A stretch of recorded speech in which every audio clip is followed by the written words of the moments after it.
Hi hello నమస్తే అండి. అందరూ ఎలా ఉన్నారు? బాగున్నారా?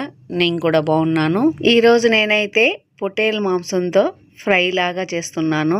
ఇదైతే టేస్ట్ చాలా బాగొచ్చింది. దీన్ని నేను ఎలా తయారు చేశానో చూసేద్దామా. దీనికోసం అయితే పొట్టేలు మాంసం చాలా లేతదండి.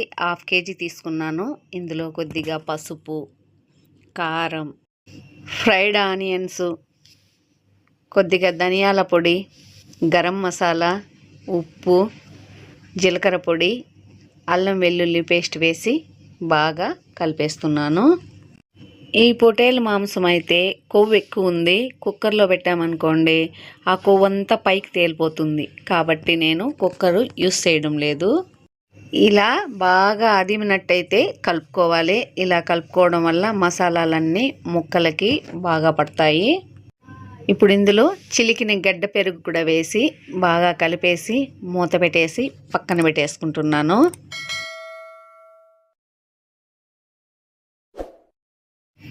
ఒక అర్ధగంట తర్వాత అయితే ఇలా వచ్చింది. ఇప్పుడు ఇందులో కరివేపాకు వేసేసాను. స్టవ్ మీద పాన్ పెట్టి అందులో ఆయిల్ ఏమి యూస్ చేయడం లేదు నేను. ఎందుకంటే ముందుగా చెప్పాను కదా కొవ్వు ఎక్కువ ఉందని. అందుకని ఇప్పుడు డైరెక్ట్గా పాన్లోనే ఇది వేసేస్తున్నాను. మూత పెట్టి సన్న మంట మీద అయితే ఉడికించేసాను. ఒక 20 నిమిషాల తర్వాత అయితే ఇలా వచ్చింది. చూసారా, కొవ్వంతా పైన తేలిపోయింది. నేనైతే ఆయిల్ ఒక్క చుక్క కూడా యూస్ చేయలేదండి. ఈ మటన్లో ఉండే కొవ్వే ఇలా వచ్చింది. పొట్టేలు మాంసం అంటేనే కొవ్వు ఎక్కువ ఉంటుంది. మళ్ళీ మూత పెట్టి ఒక 5 నిమిషాలు అయితే ఉడికించేస్తున్నాను. మటన్ అయితే బాగా ఉడికిపోయింది. ఇప్పుడు ఇందులో కొద్దిగా గరం మసాలా పౌడరు, కరివేపాకు, కొత్తిమీర వేసి కలిపేసి మూత పెట్టేసి స్టవ్ ఆఫ్ చేసేస్తున్నాను. ఈ కర్రీకి అయితే నేను ఎక్కువ అసలు మసాలాలు కూడా యూస్ చేయడం లేదు. టేస్ట్ అయితే ఇలా చేస్తే చాలా బాగా వచ్చింది.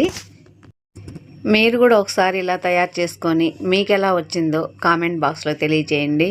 నా వీడియోస్ మీకు నచ్చినట్లయితే లైక్ చేయండి, షేర్ చేయండి, సబ్స్క్రైబ్ చేసి సపోర్ట్ చేయండి. ఓకే అండి, నెక్స్ట్ వీడియోలో కలుద్దాం.